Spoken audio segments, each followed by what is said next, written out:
గురుగారు భరద్వాజ విందు అని అంటారు కదా. భరద్వాజ మహర్షి ఎప్పుడు ఎవరికి ఏ సందర్భంలో విందును ఏర్పాటు చేశారు? ఈ ఇతివృత్తాంతం ఏ గ్రంథంలో ఉంది?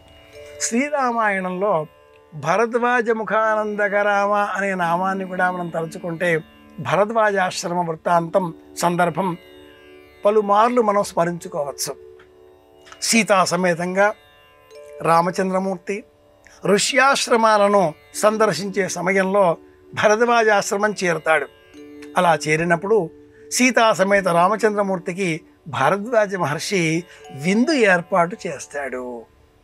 పరమాత్ముడు ప్రత్యక్షంగా పదార్థాన్ని స్వీకరించిన సందర్భాలు చాలా అరుదు. శబరి ఆశ్రమంలో ఆమె ఇచ్చిన పళ్ళు తిన్నాడు. అలాగే కృష్ణావతార సమయంలో గోగోప గోపికలతో వెన్నముద్దలు ఆరగించాడు. ఇలాంటి మధుర ఘట్టాలు చాలా అల్పం. వీటితో సమానమైనది భరద్వాజాశ్రమంలో ఆ మహర్షి ఈ దంపతులకు అందించిన విందు.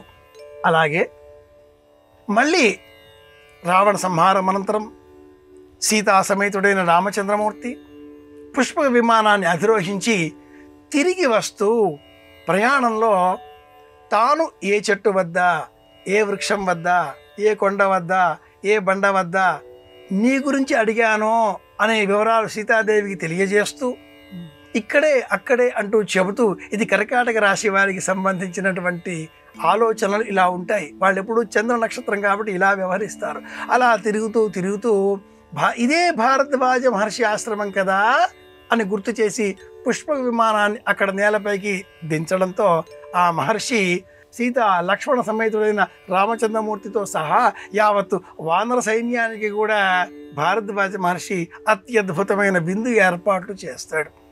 అయోధ్య నగరంలో మళ్ళీ ఇలాంటి సందర్భమే మరి ఒకటి మనం గమనించవచ్చు. పట్టాభిషేక సమయంలో కూడా అక్కడ భరతుడు ఇలాంటి ఏర్పాటు చేస్తాడు. కానీ నాణ్యతో భారద్వాజ మహర్షి ఏర్పాటు చేసినటువంటి విందుతో సమానమైన విందు మరి ఒకటి లేదు అని ఈ పురాణ గాథలలో మనం గమనించవలసిన అంశం అవుతుంది.